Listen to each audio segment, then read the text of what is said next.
আসসালামু আলাইকুম, কি অবস্থা সবার? সবাই সুখে অনেক বেশি ভালো আছে। লাইট এন্ড একাডেমি রসায়নের গল্পের আজকের পর্বে তোমাদের সকলকেই স্বাগত।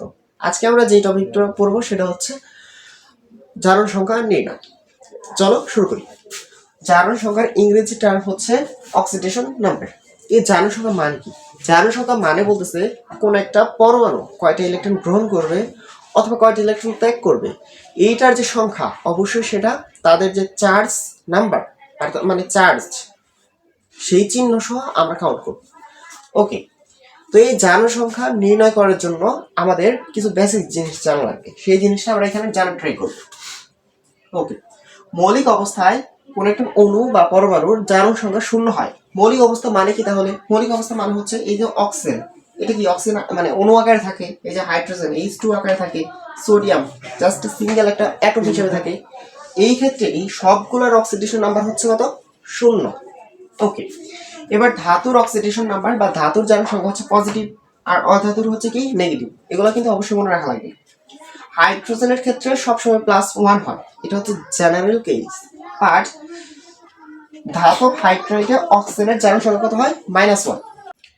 অক্সিজেনের জারণ সংখ্যা হচ্ছে জেনারেল কেসে -2, বাট সেটা যদি পার অক্সাইড হয়ে থাকে তাহলে সেই ক্ষেত্রে জারণ হচ্ছে -1।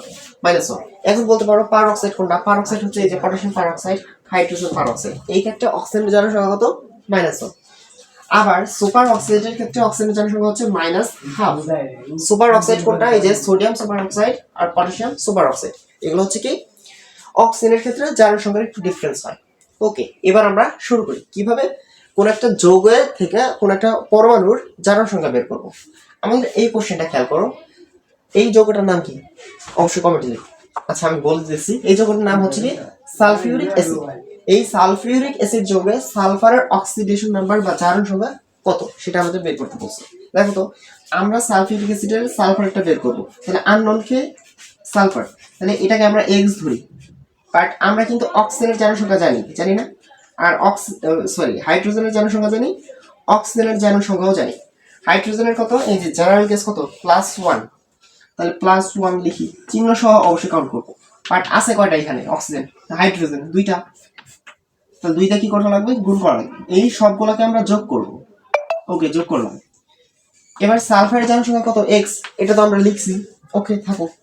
এবার অক্সিজেনের জারণ সংখ্যা কত? জেনারেল কেসে -2, প্লাস দিয়ে লিখবো -2। বাট আছে কয়টা? অক্সিজেন 4টা, তাহলে 4 কি করবো? গুণন করবো। এটা হচ্ছে আমাদের তাদের পরমাণু কয়টা আছে এবং তাদের জারণ সংখ্যা কত সেই অনুযায়ী হিসাব করলে এমন তারা। দেখো তো, এটা যেহেতু একটা যৌগ, তার যৌগ হলে তাদের চার্জ কি হয়? নিরপেক্ষ হয় না?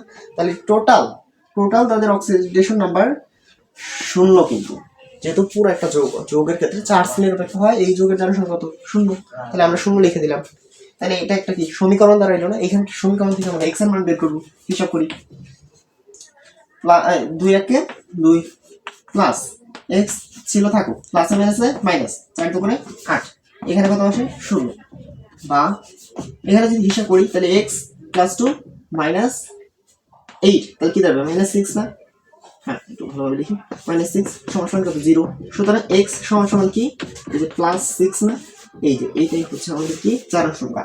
এক্স যেন কার জারণ সংখ্যা ধরেছিলাম? সালফার। তাহলে সালফারের জারণ সংখ্যা কত? +6। এইভাবে আমরা যত যৌগই দেওয়া থাকুক না কেন আমরা ইজিলি বের করতে পারবো। তাহলে তোমাদের জন্য একটা বাড়ি হচ্ছে এই যে K2Cr2O7। এটার নাম কি বলতো? Potassium dichromate. এই যৌগে ক্রোমিয়ামের জারণ সংখ্যা বের করে দেখাবো। ওকে, আজকে এই অবধি। সকলকে ধন্যবাদ এতক্ষণ লাইট এন্ড একাডেমির সঙ্গে থাকার জন্য। আসসালামু আলাইকুম।